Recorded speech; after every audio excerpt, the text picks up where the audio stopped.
when you're looking at the success of your show, focusing less on how many downloads and listeners and more so how engaged is your community. Are they listening all the way through to the end? We've done a lot of studies around this, and generally we have found anything above 60% for average consumption rate is considered to be good. Anything above 75% should be the benchmark, the excellent. Welcome back to Oh My Pod. I'm Justin J. Moore, your host, and my co-host and fiance is Celine Albertini. That was the voice of Fatima Zaidi. She's the founder and CEO at Quill Inc, an award-winning production agency specializing in corporate audio, and CoHost, a podcast growth and analytics tool. As a member of the National Speakers Bureau, Fatima has spoken at various events around the world on media and tech trends, leading her to keynote on world stages alongside speakers like Gary Vaynerchuk. Over the past few years, she has won 2 Top 30 Under 30 awards, the Young Professional of the Year by Notable Life, Veuve Clicquot's Bold Future Award, the Women in Content Marketing Award, and one of Flare Magazine's top 100 women. Outside of entrepreneurship, Fatima is co-chair of the hashtag Tech for Sick Kids Council for Sick Kids Hospital, which is the second largest pediatric research hospital in the world. She's on track to raise $25 million to build a new emergency wing of the hospital, as well as fund some of the world's biggest data and AI projects. We hope you enjoy this episode and find it valuable. We feel really grateful to be able to interview such amazing people. Enjoy. Welcome back to episode 13 of Oh My Pod. My name is Justin. And I'm Celine. And today we have an absolutely unreal guest on our show. We have Fatima Zaidi. She is the CEO and founder of Quill Inc, an award-winning podcast production agency that specializes in corporate audio, and CoHost, a podcast growth and analytics tool. As a member of the National Speakers Bureau, Fatima has spoken at various events around the world on media and tech trends, leading her to keynote on world stages alongside speakers like Gary Vee. Holy crap, that's cool. Over the past few years, she has won 2 Top 30 Under 30 awards, the Young Professional of the Year by Notable Life, Veuve Clicquot's Bold Future Award, the Women in Content Marketing Award, and won Flare Magazine's Top 100 Women. Man, I'm butchering this. That's all good. That's podcasting. Outside of entrepreneurship, Fatima is co-chair of the hashtag Tech for Kids Council for Sick Kids Hospital, which is the second largest pediatric research hospital in the world. She is on track to raise $25 million to build a new emergency wing of the hospital, as well as fund some of the world's biggest data and AI projects. That is super, super cool. So, Fatima, how are you doing today? Doing well, thank you. It's a pleasure to be here. Thank you for having me.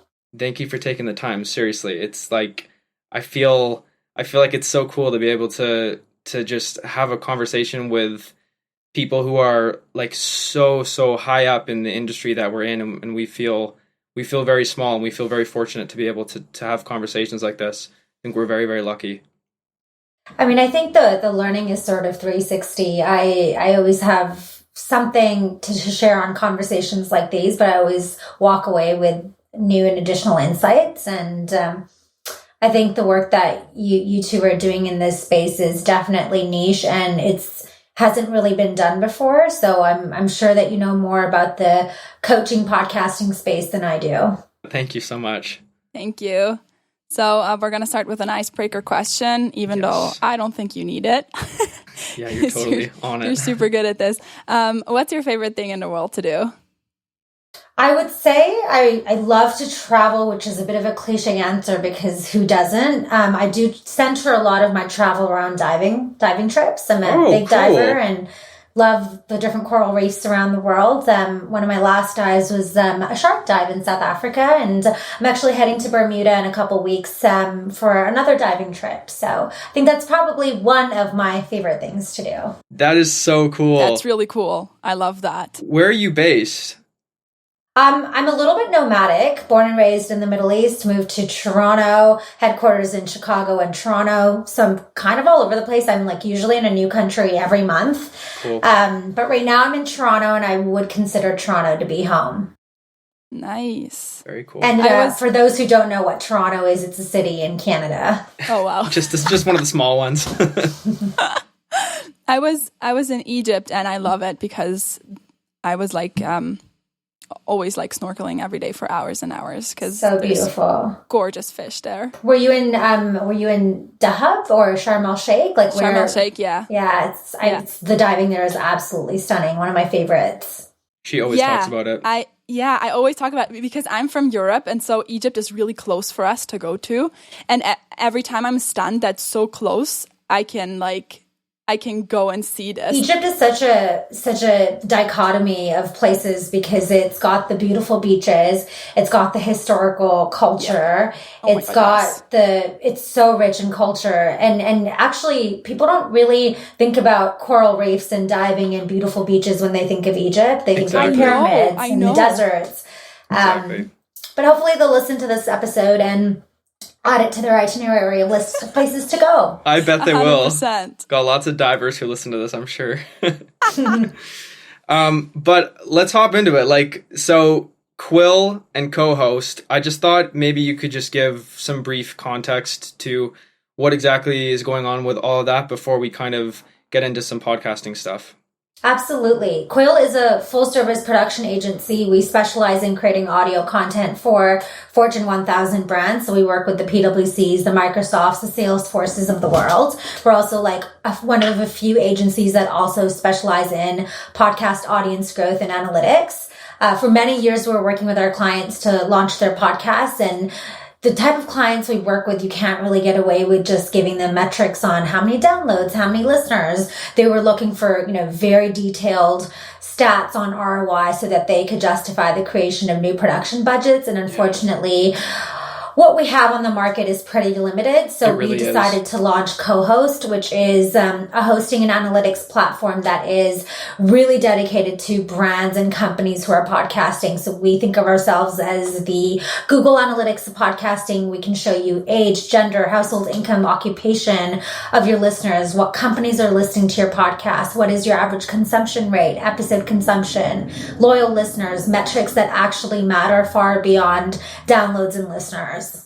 And what are the qualifications for being able to use something like CoHost? Can anybody get an account, or? Anybody can use it. It's $29 a month, so very comparable to a lot of the other hosting providers and platforms, and it's completely self-serve, so anybody can use it.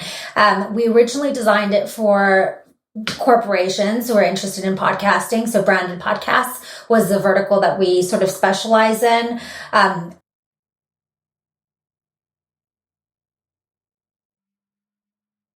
Yeah. So that typically is like our sweet spot. If you're an indie, looking for better metrics on your show and looking to use data to help level up editorially or figure out where your downloads are coming in from, like, is Facebook working? Is Reddit working? Where should you prioritize your time? We do automatic transcription, so you no longer have to use third-party softwares like Trend and Rev. It's all done through CoHost for $29 a month. So we wanted to consolidate that entire process for anyone who was trying to prove the ROI of why they should be podcasting.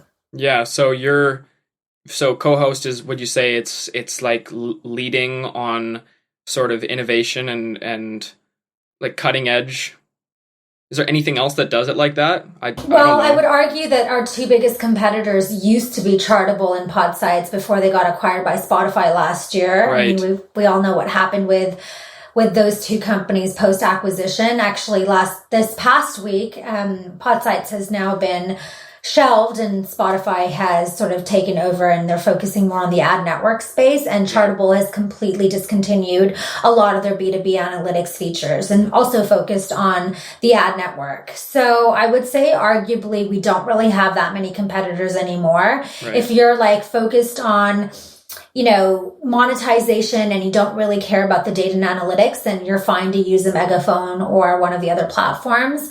But I would say that if you are a company, a coach, a solopreneur, a startup, a scale up, an enterprise brand, and you're podcasting, or you're a producer or agency working with those brands, then likely CoHost is the way you'd want to go. Maybe you just got a new client. It's definitely possible. That's really cool. Yeah, we need access to as much data as we can. Like you said, whether it's a company or an individual, they need to be able to justify a production budget for like another year or another 6 months or whatever. Like they want to see what the heck's going on the data side, and it's really hard to get. Totally.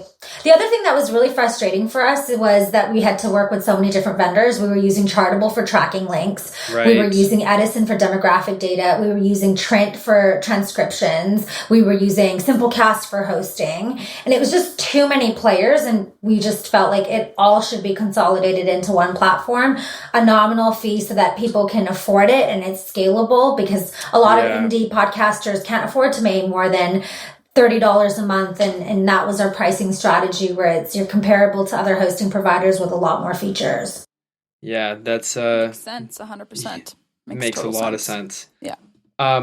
It's interesting to hear you talk about data and analytics, just for me personally, because like I'm a very creative thinker. Like I think I sometimes have a bit of trouble kind of like on the ground in the weeds, and I usually think of like kind of the overall thing, and so data and analytics, as much as it pains me to say, like it was overlooked for me for a very, very long time.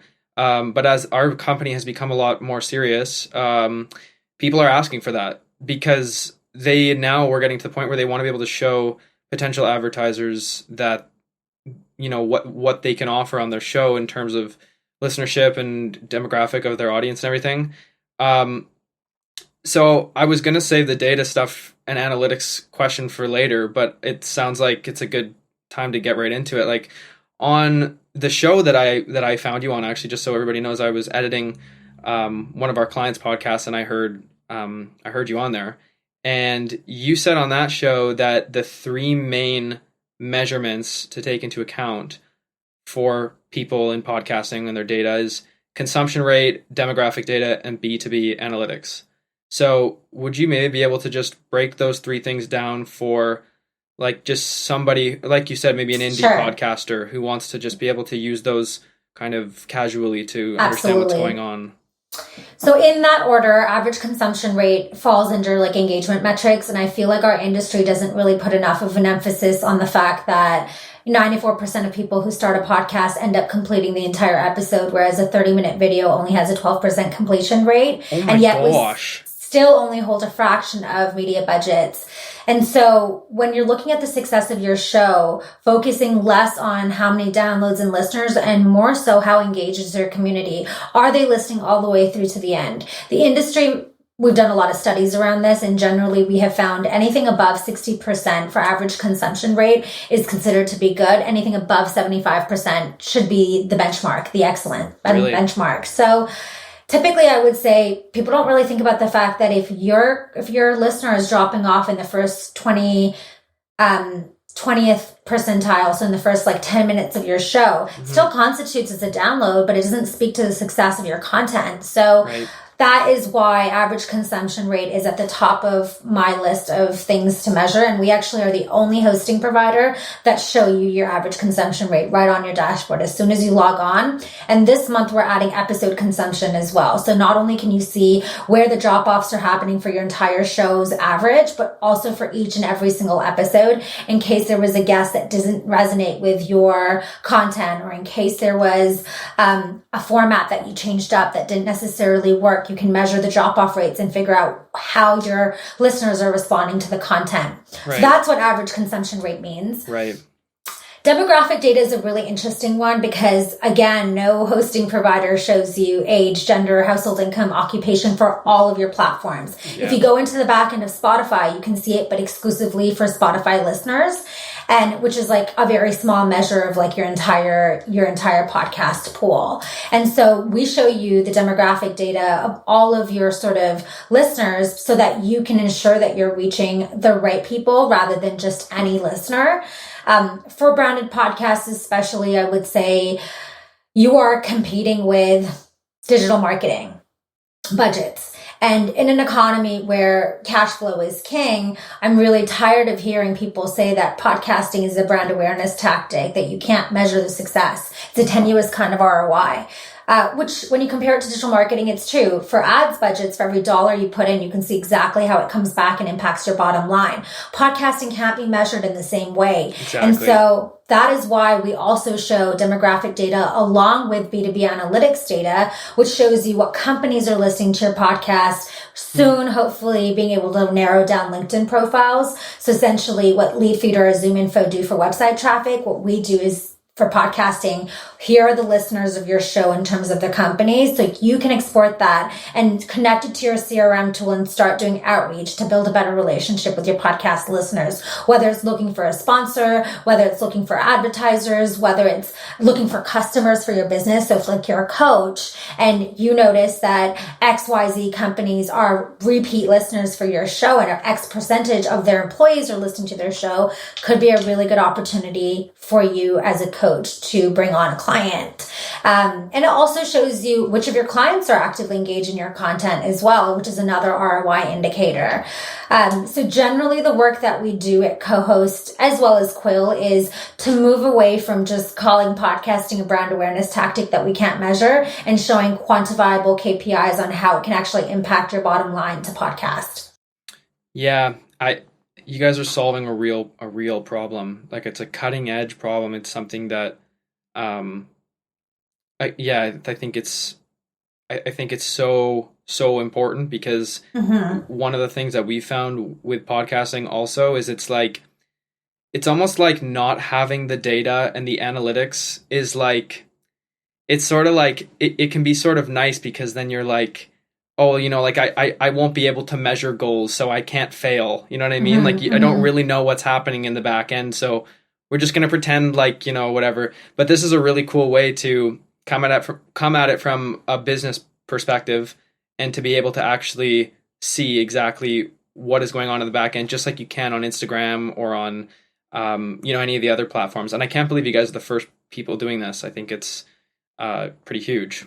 So B2B analytics was actually first done by Chartable, but they dropped the feature when they got acquired by Spotify. So now we are the only provider on the market that is focusing on that as well as demographic data. So we weren't first to market, but now we're the only ones in the market. And, it's interesting. I feel like it's a niche, but if you don't really solve this problem, then I think it's really hard to compete with other content channels that can prove the level of ROI that we're trying to. So we really did it as a solution to continue podcasting with our clients. And we've seen a direct correlation with the data that we provide them and them wanting to continue podcasting. Yeah, that's huge. And I can't believe how big of a deal that might be for a company like ours. I mean, you could really be helping production agencies, making a huge impact.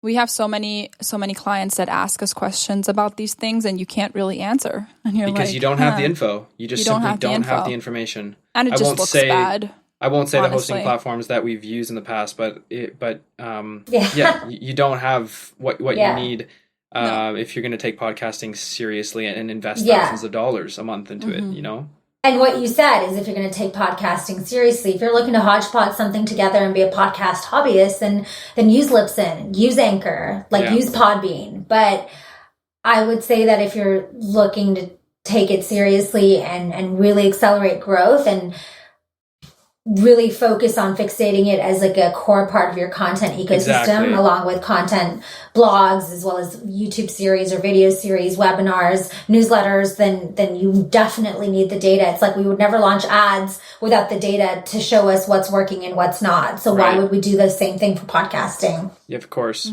Of course. Yeah. So 100%. We're on the topic of brands podcasting, taking podcasting seriously, investing into podcasting long-term. What is the number one incentive for a brand or a business or an entrepreneur to start a podcast? Why are they going to invest some of their most valuable resources, their time, their cash, their energy, all that?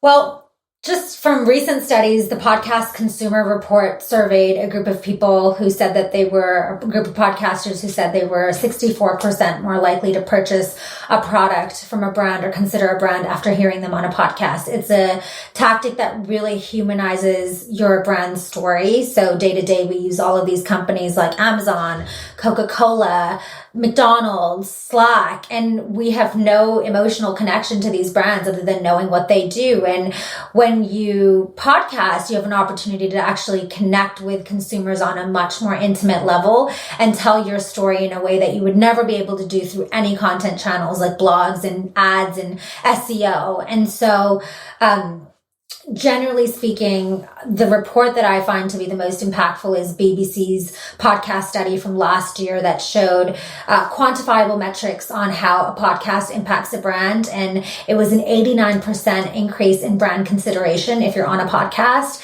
And my favorite stat, a 14% increase in purchasing intent. So you're 14% more likely to purchase a product or service after listening to a brand on a podcast.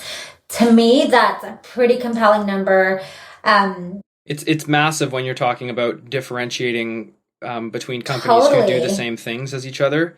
Like, I have absolutely no reason to go to bank A or bank B or bank C other than just, it's the closest to where I live. But so talking about like a 14% difference between something like that is enormous. Yeah. Totally. Huge.